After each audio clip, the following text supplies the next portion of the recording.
This past weekend, I was able to attend my first set 8-store championship at the Stronghold Games located in Dallas, Texas, and we had 25 players come out. I was able to take down the whole thing with Amethyst Steel Song's Midrange, and I won this awesome Jafar champion mat. The night before the tournament, I had my Sapphire and Steel ramp Pleakley mid-range list sleeved up, ready to go, but I kept telling myself, why don't I test myself as a player and try and win the whole tournament with the deck that I have zero practice with. Reason being is because, again, I wanted to test myself, see where my skills were at as a Lorcana player, especially my deck building skills, being able to understand the meta, and see if I can take down the whole thing. The reason why I built this song's mid range list is because the Amethyst package so strong in this meta as far as just being able to draw. You have Madam Fox to be able to have rush and do awesome trades, as well as having Elsa and Genie in this evasive meta. Since I've used Steel and not stop when it comes to Sapphire and Steel, and with my past knowledge with Amethyst, I just combined the two and it felt like the perfect list to take. And I honestly do think Amethyst Steel is in a great spot this meta. If you guys haven't subscribed already, please go ahead and hit that sub button. Leave a comment down below. Let me know what you guys thought of the deck list. And if you guys enjoyed the video, go ahead and leave a like. Alright, to start off the deck list, we're playing 11 one-drops, and the first one we're going to go over is 4 copies of Diablo. I think Diablo is one of the best one-drops we have right now in Amethyst, just because we are in a steel meta, and there's going to be a lot of turn 1 Cinderellas, or a lot of Fire the Cannons. So being able to not be scared of not putting a character on your turn 1 because it's going to get destroyed, Diablo will get you the draw regardless, and then it sets up super awesome Merlin crab trades when you're on the draw, because again, when Diablo gets destroyed, that's when you get the draw, compared to Broom and Turnerbog. Well, you will not get the draw if they challenge. Followed by Diablo, we're playing 4 copies of Turnerbog, and then the 3 magic brooms. I like the Turnerbog over the magic broom because in the mirror match, for example, if your opponent gets a Smee down and they quest, this Turnerbog can trade into it. I know a lot of Amethyst Steel decks are on 12 one-drops, but for me personally, I think 11 was just fine. One of the main strategies with the one-drops is against matchups like Ruby Sapphire or Steel Song, you want to be able to put 2 one-drops on your turn 2 instead of just putting down 1 body on your turn 2. That way, against Ruby Sapphire, you can quest out a lot more, and then against Steel Song, that's how you set up Madam Mim Fox Place. For our 2 drops, we're going to start off with 4 copies of Madam Mim Snake.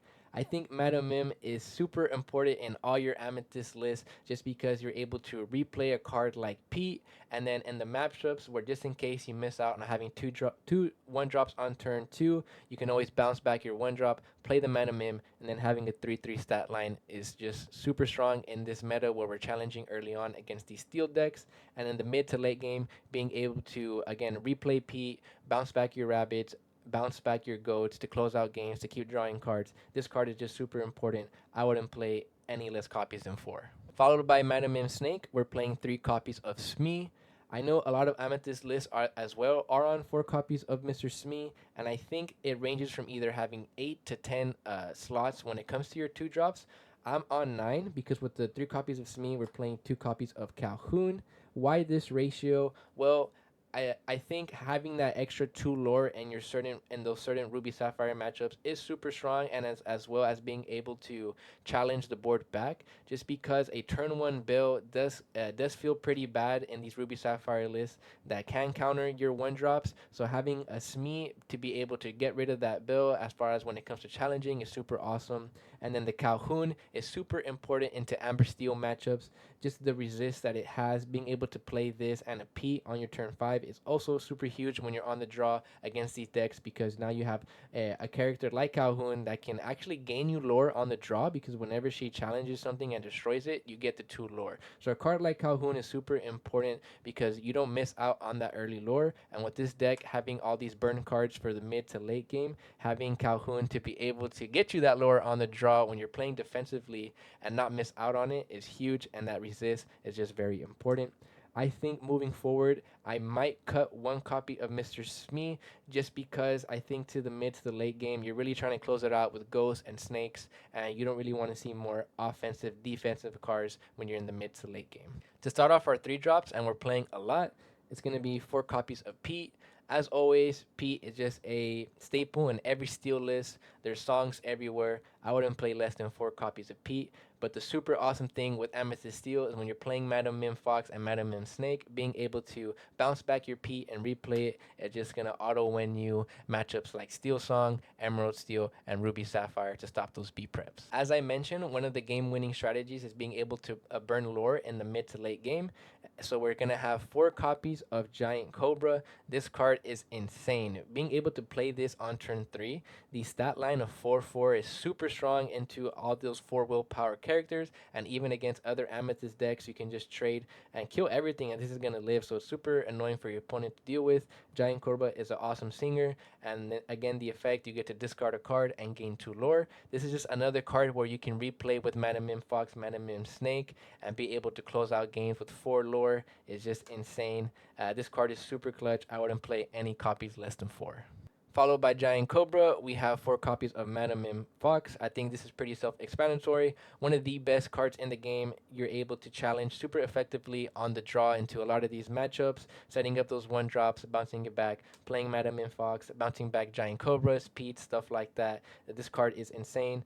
Followed by Madam Mim Fox, we're playing 3 copies of Merlin Crab. So Merlin Crab is actually interesting. You can play 3 or 4 depending on your local meta. It is pretty bad into Ruby Sapphire, but other than that, everything else it's solid. Why? Because again, when you're on the draw, you want to play for board, and cards like Calhoun and Diablo, when you give them that boost, those cards are just going to gain you such an advantage of being on the draw. So this is very important for those trades. And again, we are in an evasive meta, so with our Genies and Elsas being able to counter other evasives and boost them up, always having an evasive that can hit for 5 is super strong. So you can get rid of Maui Sharks, get rid of opposing Elsa, Genies, Diablos, and stuff like that. Again, you can run 3 or 4, but I personally think 3 is the right amount.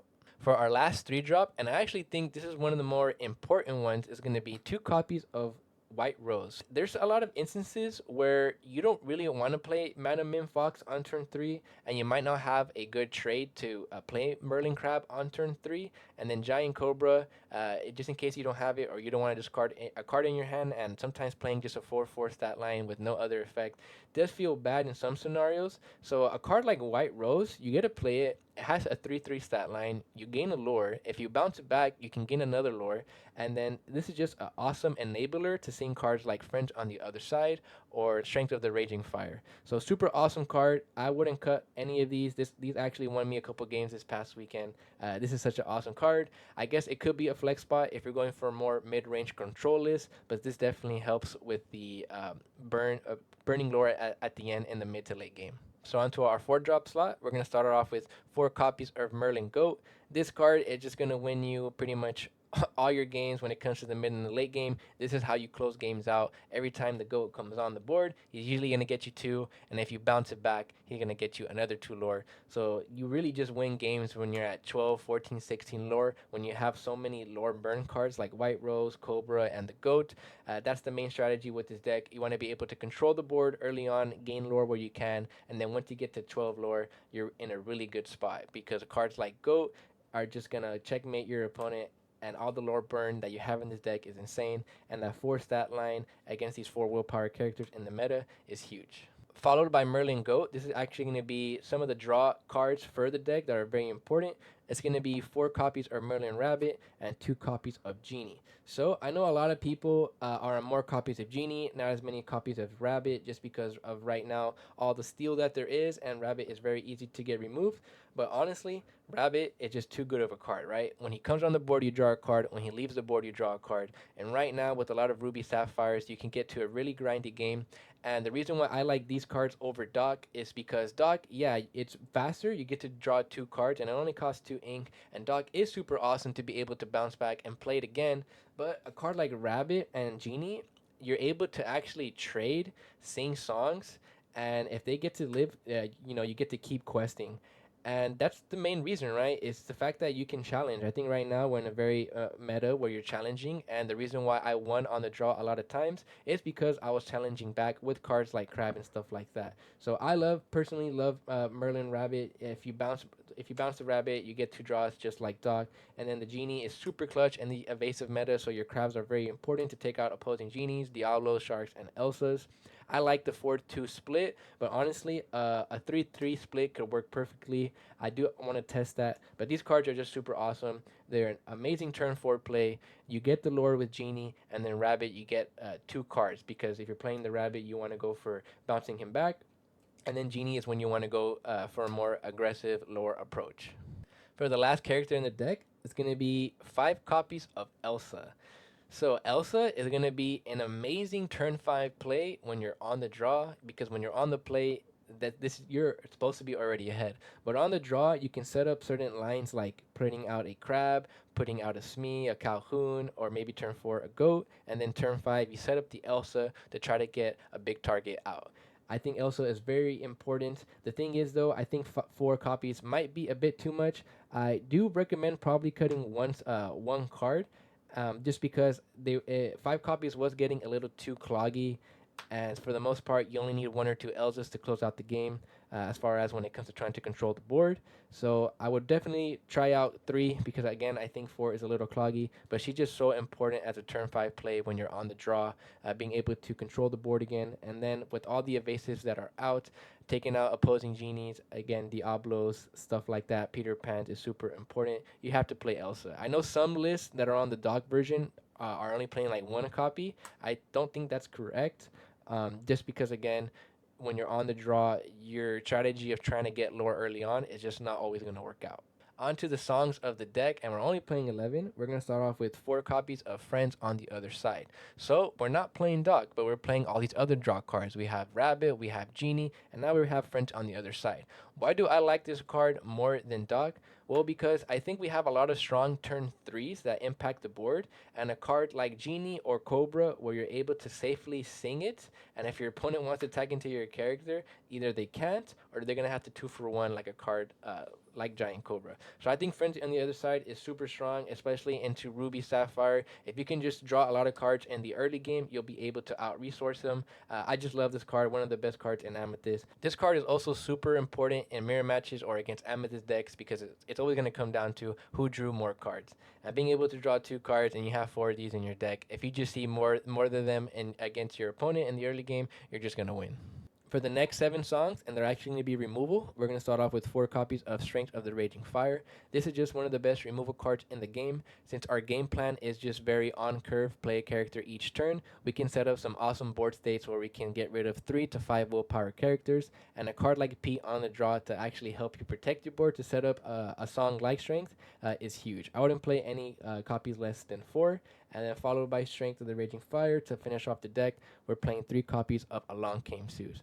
This card is insane. It put in so much work, and it is super important in your Ruby Sapphire or just Ruby matchups in general to be able to eliminate a shark in an instant. The fact that you can sing this with Goat, Genie, or the Rabbit is huge, and I honestly would recommend playing 4 copies just because of how important it is in those matchups. You can also get rid of opposing Genies, Elsa, stuff like that has a lot of willpower. So Zeus is just super strong removal. That's pretty much all you need for removal, since you're either going to win the board control by challenging, or you have these songs. And again, you're not really trying to grind out to the late game super crazy, because anything that's not steel, you're kind of finishing it in the mid game. And then against these Ruby Sapphire or Ruby decks, you have cards like Pete or Zeus and all this draw engine to help you in the mid to late game. Alright guys, that's it for the deck profile. I hope you enjoyed it. My closing thoughts are Amethyst Steel is an amazing spot this meta, just because in all the steel decks that are in the meta right now, and the Amethyst ones, you're fighting to the ground in the early turns, and you have so many offensive and defensive tools that will help you challenge the board back. And then against the big bad Ruby Sapphire, you have that awesome early lore gaining, and then you have cards like Giant Cobra, Go, and White Rose to close out the game. So if you wanted to play a awesome deck for your next store champs that isn't Sapphire and Steel, and again to all my Sapphire and Steel players that want to try to switch it up, I recommend playing Amethyst Steel.